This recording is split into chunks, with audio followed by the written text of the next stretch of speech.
Everyone is watching what is happening in the Black Sea. It's militarily significant, but it's also significant for the food supply, the world food supply. So there's a lot at stake in that region, and not just food, much else as well. So we have a panel discussion coming up right now on the future of the Black Sea region. The moderator is Piotr Marciniak. I invite him to the stage now.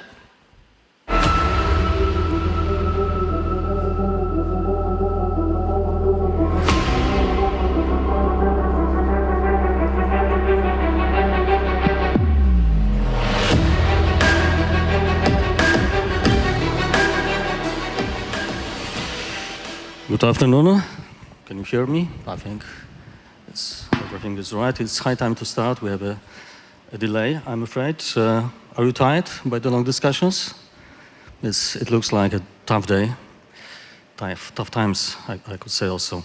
My name is Piotr Marciniak. I'm the news anchor for the Fax TVN, Poland's most watched television newscast. I also work for TVN24, which is a Polish 24-hour commercial news channel owned by US-based media company Warner Bros. Discovery. Welcome you all to the panel, Future of the Black Sea Region, Complexity of Interest in Times of War. The participants are Brigadier General Remus Bondor, Chief of Strategic Planning Directorate, Defense Staff, Romania. Nice to have you here. Admiral Rob Bauer, Chair of the NATO Military Committee, and Mariana Bezuhla, Deputy Chair, Committee on National Security, Defense and Intelligence, Verkhovna Rada, Parliament of Ukraine. There will be a lot of questions. We have limited time, as always. And I still hope there will be also some time for some additional questions from the audience. So let's hope it will be possible. The first group of questions will be to all of you, but we'll start with the guest from Ukraine. Is Ukraine able to defend Odessa, regain Kherson, the south of the country, and Crimea? How can NATO help Ukraine to achieve this? What if Putin uses tactical nuclear weapons? And do you think Ukraine will be admitted to NATO? And when?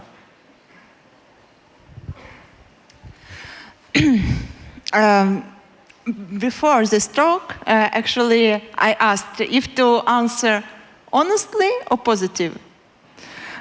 Because if we're speaking about the overall possibility of usage of nuclear weapon, we need to be honest that all the steps that were made by Russia before, they cannot be rationalized. Speaking about the middle-term and long-term outcomes they received. So those situations when they actually activated their doctrine of restricted nuclear war, and started demonstration politically, and even if we are now speaking about Black Sea region, so about maritime also aspects, they activated one of the greatest submarine in the world, Belgorod, with nuclear capabilities to demonstrate their power. So the overall possibility exists. So, and the question is, having this possibility now, how it can be used. According to their doctrine, it can be used as even a demonstration without big destructive outcomes, but to demonstrate the overall usage of this nuclear weapon. And the question is only and firstly how NATO and world will react, because the main possible aim of such usage would not be to make the destruction, but to see their reaction, to cross one more red line. and the overall reaction will define the future of the world order, really. But where, of course, it's about Ukraine. We are preparing for such scenarios, and also with different variant of execution. So I will not be optimistic, or I will not say that there is no possibility. And now, in different dimensions, political, organizational, our world should prepare to make it how to react on this situation. The second moment, it's about Crimea, and you asked about perspectives of Black Sea region. You know, to say that Black Sea region is unstable, it would be too banal. Now, Black Sea region is a great area of battle.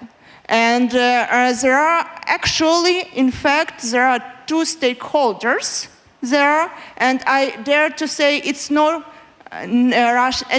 Russia and NATO. It's mostly one NATO country which is playing some kind in the middle game. It's Turkey, and they even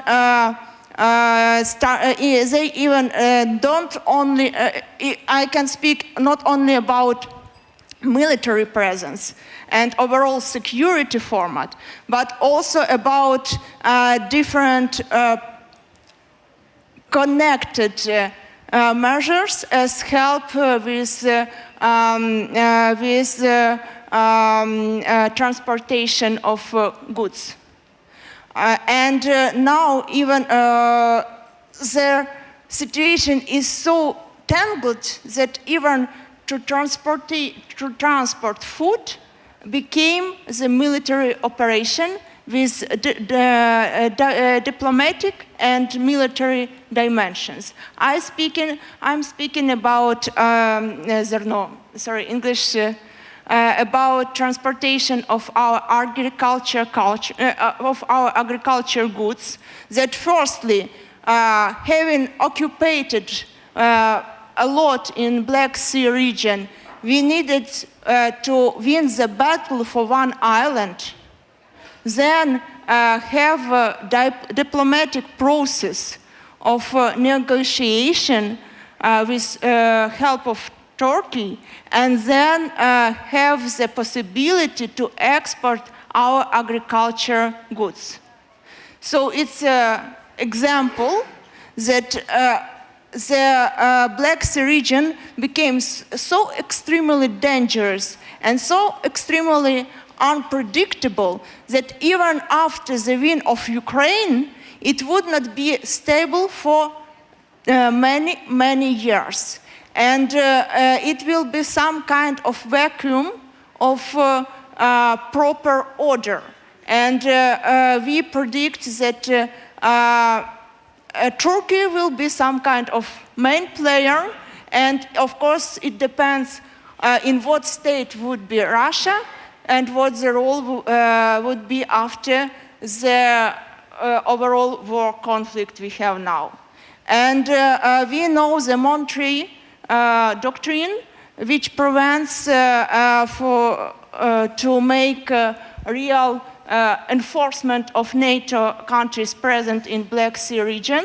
So that's why it's also questionable how NATO can react to enforce the presence, for example, in Romania, in Bulgaria, or just in other countries as NATO representatives forces. You had a lot of questions. Maybe I tried to describe the overall environment and threats, and will be happy to answer additional, or if I did not answer it in some. But tell me something more about the possible reaction of Ukrainian soldiers in case of if Putin uses nuclear weapons. Are you afraid of this? And what about the NATO's membership? I mean, Ukraine want to be admitted to NATO. What is your opinion? Is it possible or not? Honestly. honestly. Honestly, yes, of course, I'm Ukrainian, and I cannot avoid wishful thinking component.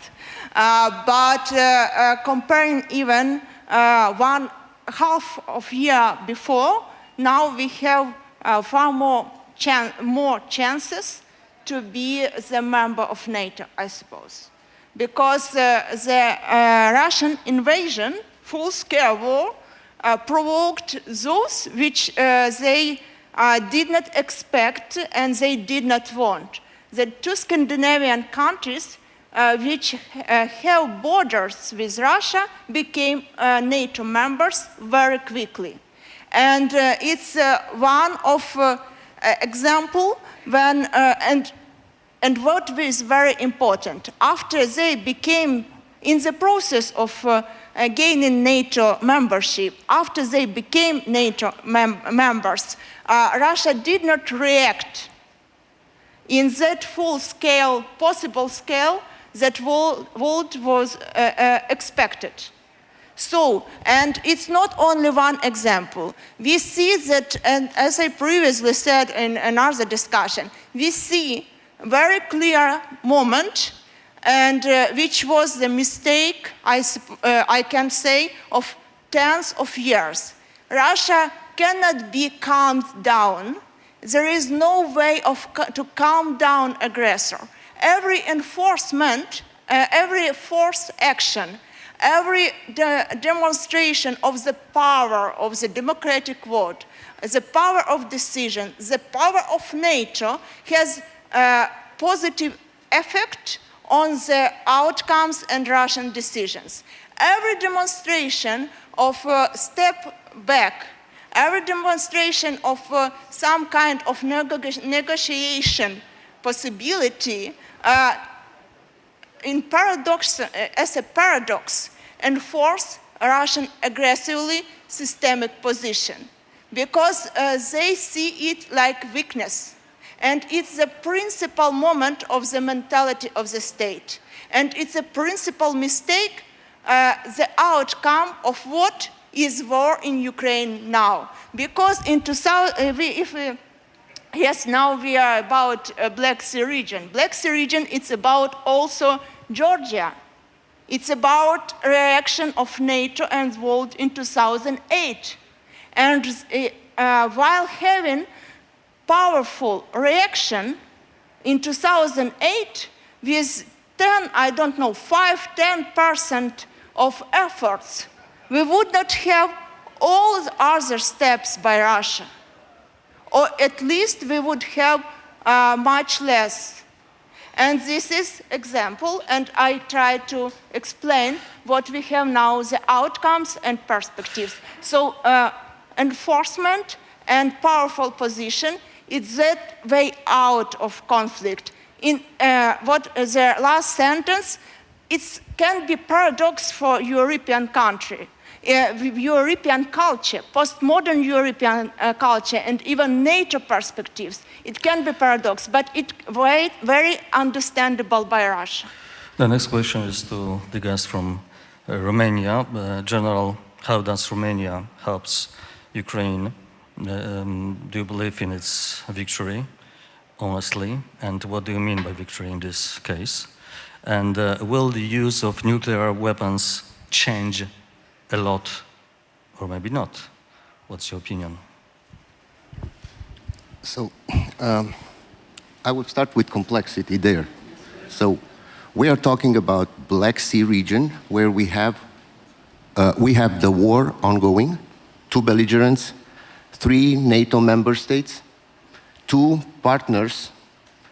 The flow of the grains coming from Russia and Ukraine moving out through the straits and spreading around the world.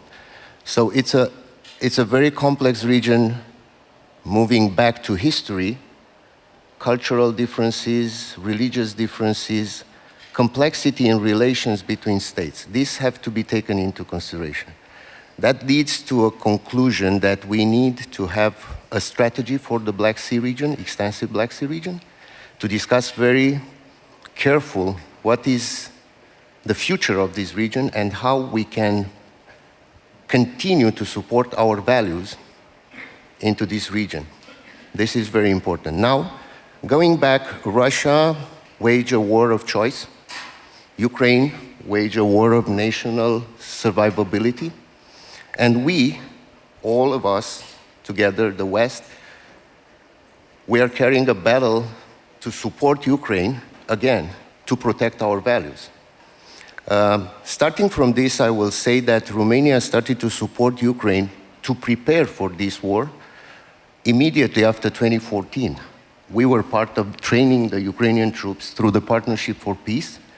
The Ukrainian troops participated in multinational exercises in Romania starting immediately after the intervention, the Russian intervention in Donbass in 2014. So I think we were part of the response of the Ukrainian forces at the beginning of the battle, because I assume that we contributed to the fact that Ukrainian forces were better trained in order to stop the aggression. How we helped Ukraine, I think the most important thing was the way Romania prepared and carried on the migration flow. We've processed about 2.5 million migrants from Ukraine moving out, refugees. Mostly of them were women and children.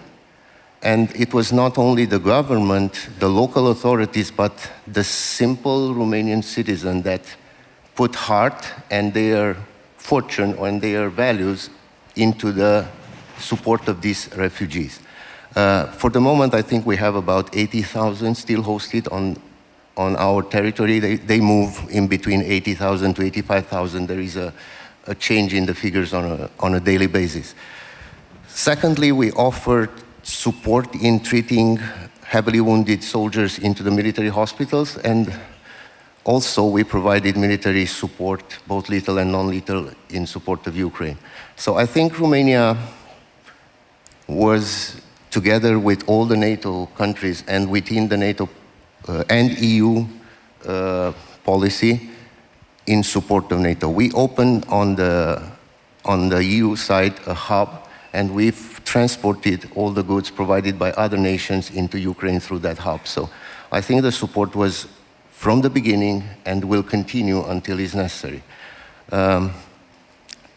Speaking about the nuclear threat needs to be assessed. We need to think about this. It can happen, and for the moment, I think NATO take into consideration this, and there will be plans in place to respond to such a threat. About the victory, the question that you asked, it's very difficult as a soldier to predict the end of a war, but that battle to support Ukrainians, I think, is critical now, because the Ukrainian, they need to assess what the victory means, and then diminishing the military power of Russia could be a sort of, let's say, support for all of us for the future life. But coming to the end, I come again and I say we need to discuss a strategy from the Black Sea area, extending Black Sea area to include all the complexities that are in that area and what the future looks like for this region. You've just been talking about defending of the values, but maybe what about security? Where does Romania see threats to its security? Is Russia a threat not only to Ukraine but also to NATO countries in the Black Sea region? And what about the Russian fleet? Say again the last part. What about the Russian fleet? Do you think Russia is a threat not only to Ukraine but also to NATO countries, also to Romania? Are you feel threatened by Russia? So of course that, through the history, Russians never came with flowers in Romania. And I assume that we need to address within NATO the collective defense and we have plans in place. And after the Madrid summit, the Black Sea region came up into the strategic concept. We treated Russians as partners for a long time, and we were strategically surprised. From the moment we treated Russians as a threat, we predicted almost with pinpoint accuracy the moment of invasion. And now I think what NATO have done with moving the collective defense battle groups into the southeastern part of the Eastern Front, how I like to say, is a reassurance of the nations. We are working, and we are grateful to France to assume the framework nation collective defense battle group in Romania, and some other nations are willing to support the increase of the raise of this battle group to a brigade level. We also took advantage of the presence of the air assets in Romania to increase the air policing with extensive number of jets, fighter jets.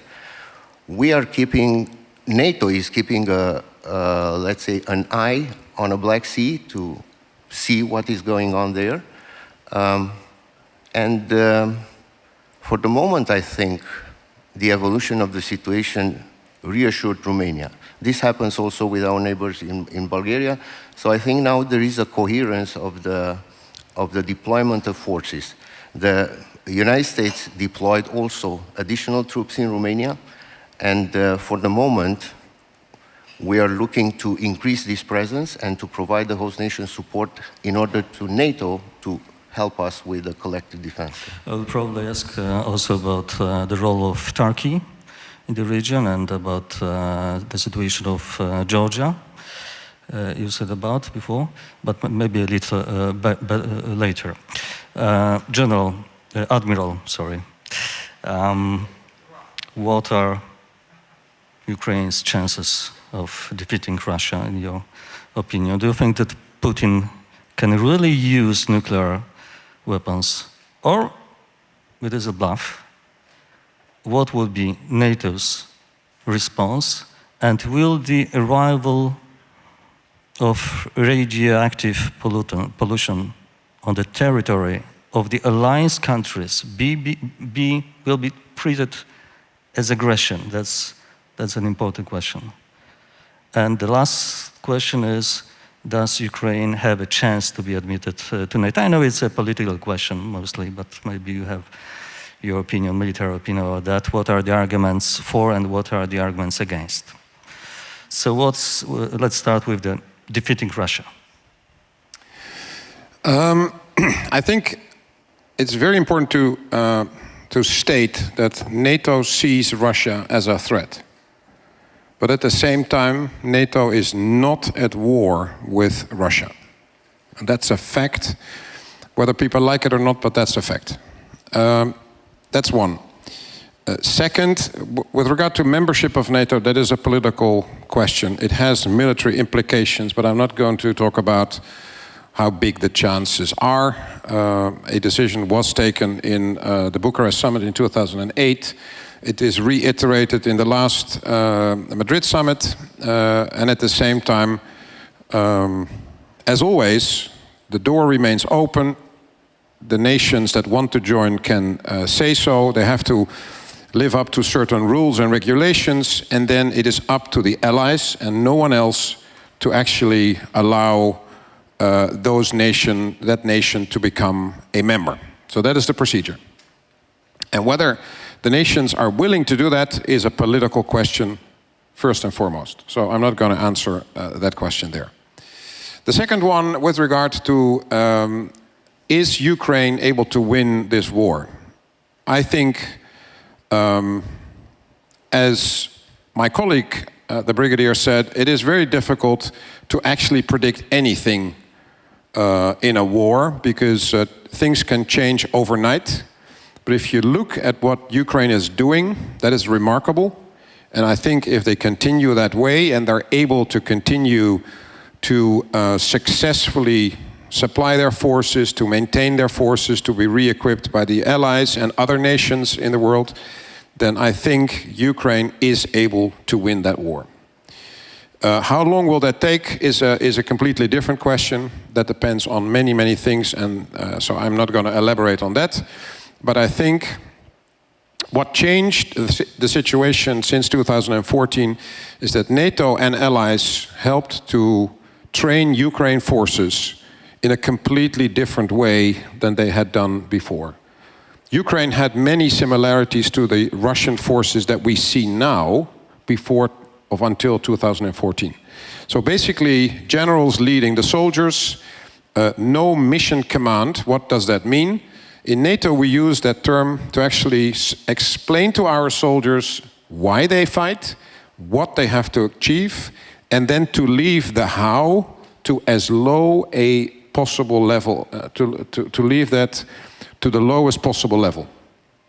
So it's not the generals telling the soldiers what to do, how to do it, but only why and what, and then leave the execution of the operation to as low a level as possible. And that's what we see now.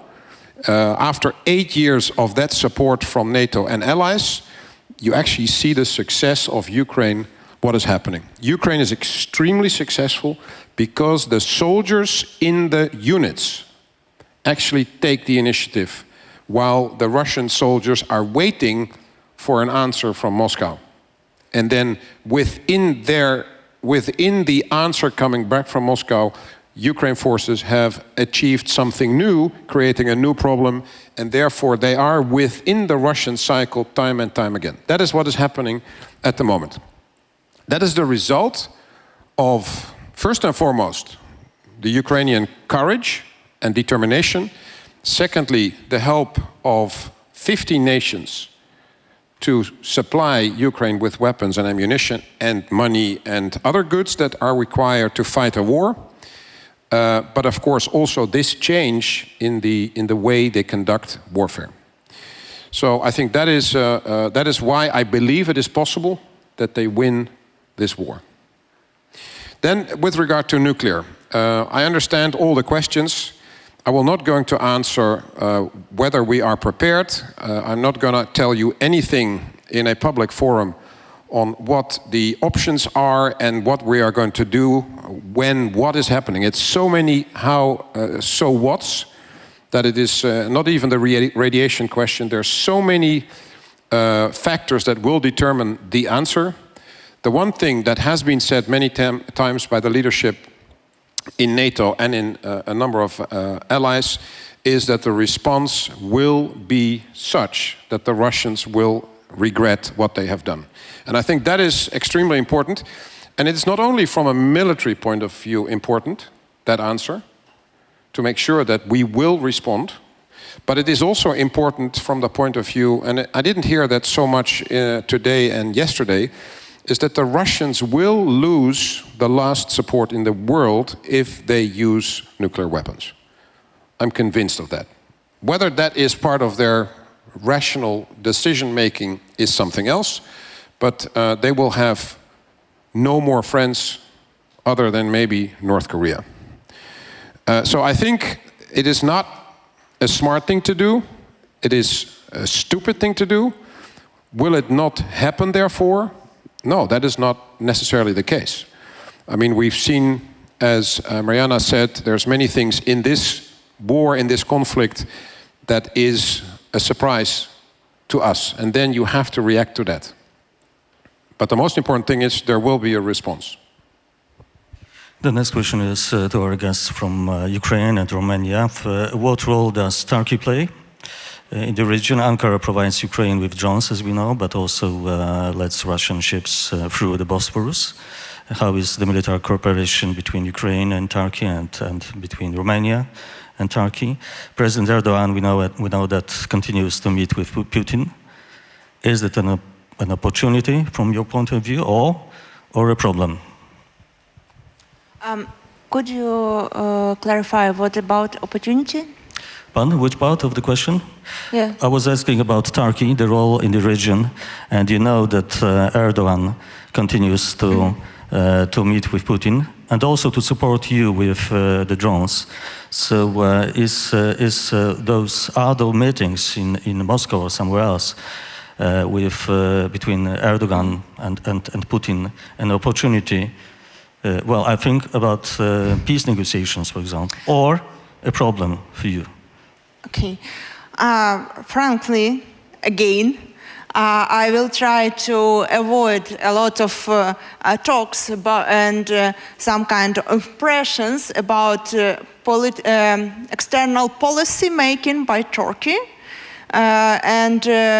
Actually, those positions, they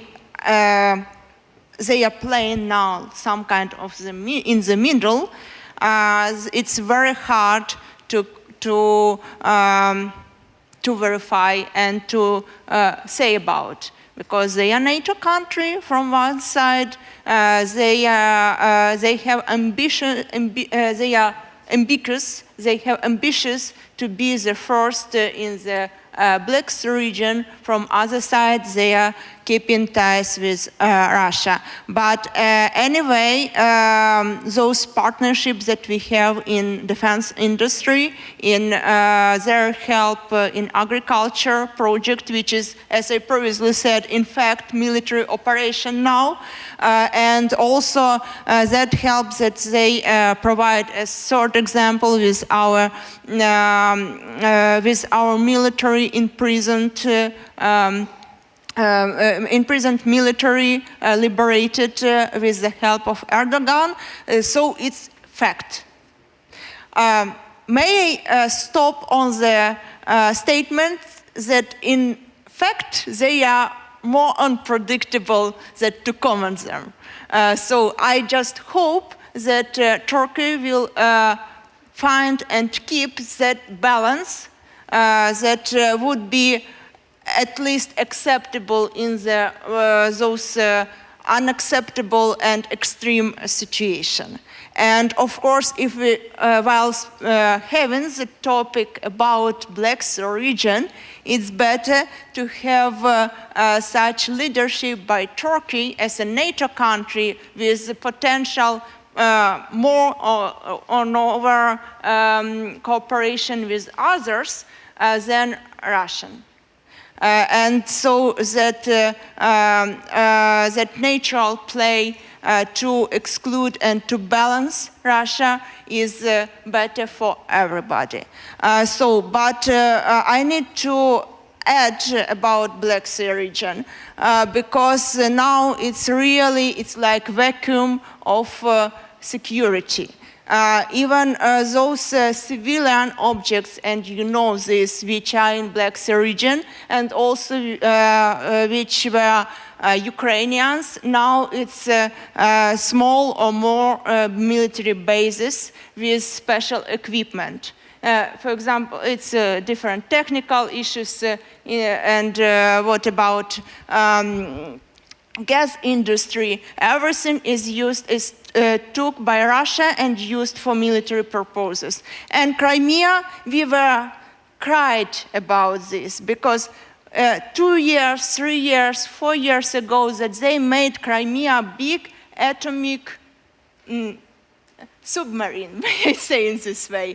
And to demilitarize Crimea, it's one of the main issue to be sure in Black Sea region. I'm afraid we need to hurry up, so please let us short answers. Then I will ask you about the role of Turkey, but also about the security of Moldova, which is your neighborhood.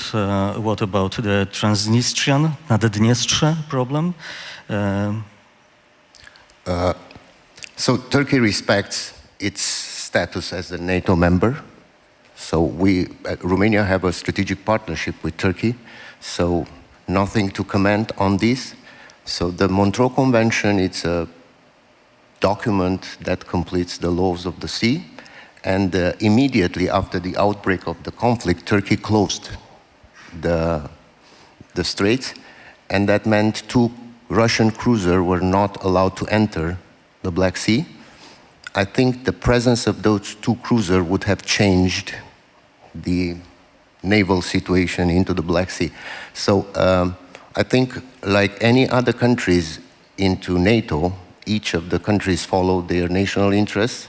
I think Turkey is doing the same. But as a NATO ally and owner of the Montreux Convention, they just put it in practice. So that's all on my side. Talking about Republic of Moldova, indeed we are very, very concerned about the, let's say, the most dangerous course of action when a land bridge can move from Crimea down to Odessa, and then in connection with Transnistria would bring the Russian troops very close of Moldova. Moldova needs help to improve their defense system, and within our Partnership for Peace, we work together with them on this, and I think some other NATO countries should do the same. That's the perspective now from this point, but again, it's crucial, as I mentioned, two partner states, Republic of Moldova and Georgia, they need to be supported, even though the pressure is now to support Ukraine, in order to increase their military capacity and to be more aligned to our values than to a future occupation. Admiral, short question about Georgia.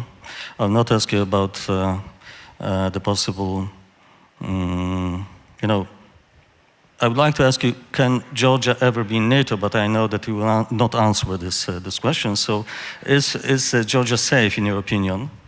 And what do you think about Azerbaijan and Armenia conflict? Georgia is a partner of NATO, like Ukraine, like Armenia and Azerbaijan.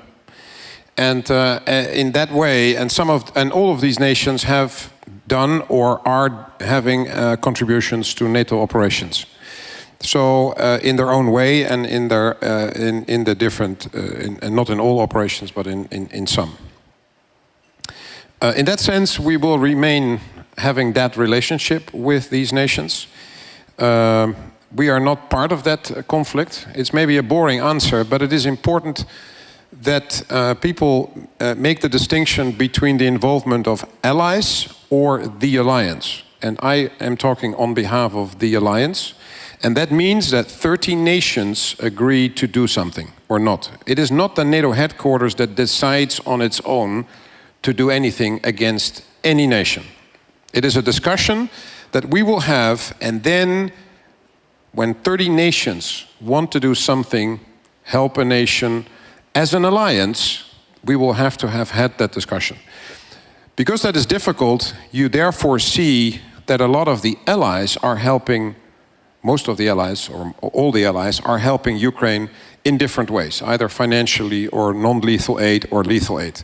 It is not the alliance when it comes to lethal aid. It is with other aid. It is non-lethal aid. There's the assistance package that was decided in Madrid. So there is a combination of what NATO does and what the allies do. And the same applies with our relationship with the partners you were talking about. And in this case, Armenia and Azerbaijan are having a problem together. And that is first and foremost their problem in terms of what they do there and how they... Of course, we will talk to both nations in terms of if they need any assistance, but we don't want to, again, become part of that conflict. And I think it is important to make that distinction and to understand, because if all these conflicts become a conflict between NATO and other nations, the world is not necessarily a safer place. I mean, we should keep the conflict as long as possible, and it maybe doesn't sound nice, but in Ukraine. Because if it becomes a bigger conflict, we are much further from home. We need to continue to help Ukraine, as we do, on a daily basis. And I saw that with my own eyes in Rzeszów with the Polish Chief of Defense when I visited that place 2 days ago. And that's an impressive operation where NATO allies, where other nations in the world send goods, and that is then being sent to Ukraine.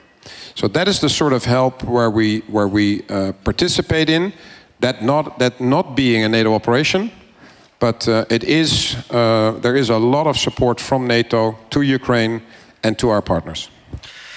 Well, it's time for catch the eye questions. We are short of time, but please introduce yourself and address the question to a specific person. Who's the first? Maybe you?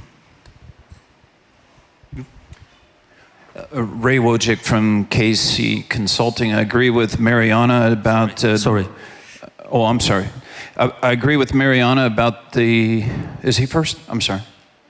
No, you can continue. I agree with Mariana about the weak deterrence posture after 2008 absolutely shaped the conditions for Putin. I agree with the general about the Black Sea strategy, and I agree with the admiral about Ukraine will win. My question is on the deterrence front going forward, what can NATO do on the Black Sea reference standing NATO maritime groups? There's only 2 that can do patrolling, and it allowed the Black Sea over these years to be exposed or not have the presence it needed. So what would you say about the standing NATO maritime groups? How can we increase that and have more deterrence going ahead? Thanks. Maybe we'll collect some more questions. Your question is? Thank you very much. I am a member of Turkish Parliament. I am a diplomat by profession. Now I chair Turkish delegation in the Council of Europe. So I wish there was a Turkish admiral also here who had participated in the negotiation of this grain corridor deal, or who is observing now the implementation. But anyhow, let me try to fill the gap. First of all, Turkish cooperation, coordination, Turkish aid with Ukraine didn't start after 24th February. It started long years ago to help Ukraine develop its capacity to defend. My problem is here, EU colleagues especially, they are trying to design a strategy in the Black Sea without Turkey, or just criticizing Turkey in the Council of Europe. Or they are trying to design a Syria, we have 900 kilometers, without Turkey. And they ask us, why don't you follow the EU sanctions? The answer is simple, because we are not members. You don't consult us on any issue. You are not allowed us to get involved in any decision shaping. This was the same in 90s. We couldn't design a proper strategy on getting the hydrocarbon resource of Central Asia and Caspian to Europe, independent of Russia. At that time also EU countries rejected it. We could only make one pipeline.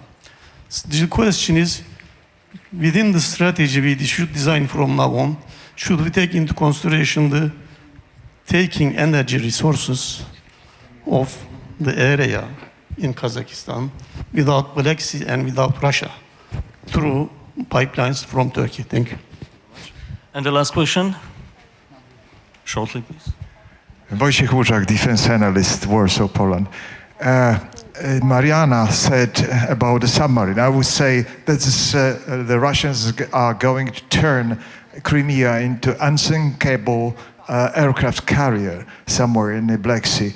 And this tactics of the Russians is very straightforward, to cut Ukraine from Black Sea and to control Black Sea. And this is, Admiral, this is not Ukrainian business. This is our own business.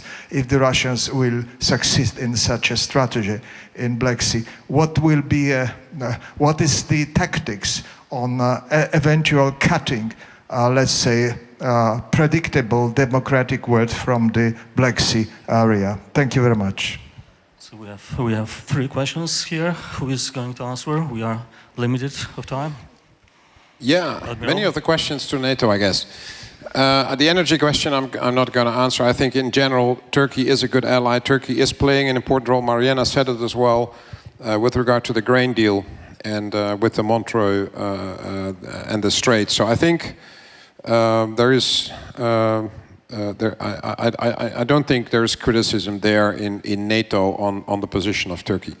With regard to the Black Sea and being cut off, and whether it's an aircraft carrier or a submarine, Crimea, I think it is interesting because the Russians actually have no maritime superiority in the Black Sea at the moment. It is interesting because everybody thinks that, but it's not. And Ukraine has been very successful to actually not only sink the Moskva, but also to attack the naval air station in Crimea. And so the Russians are not effective as they want to be. And the same applies for air superiority. They don't have that at the moment. That is the reason why the operation actually is not successful at all. So we have to be careful to talk about the Russians always as if they are 11 feet tall, because they're not.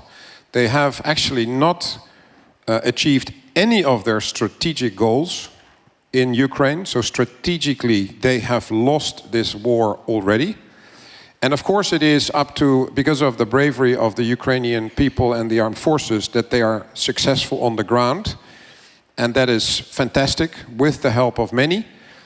But I mean, the Russians are not successful at all. And the discussion, as we had before, is what does it mean if they are cornered in a way to a point where they start doing unpredictable or things that are unthinkable? And that is, of course, something we will have to think about. We will not talk about what the outcome of that discussion is until we see it happening. But that is part of warfare. You have to prepare for the worst, and then you don't talk about it. The only thing, as I said before, the alliance is talking to the Russians, as Jake Sullivan did from the United States when it came to the response to any attack from the Russians in the nuclear. And I think that is a very strong signal coming from the US on behalf of the alliance. I'm afraid we are out of the schedule right now, so we need to finish. The only thing I can add is that the Turkish minister was supposed to be here, but he is not, apparently. It's a pity. This concludes the panel. Thank you. Thank you to all participants and spectators. Thank you very much.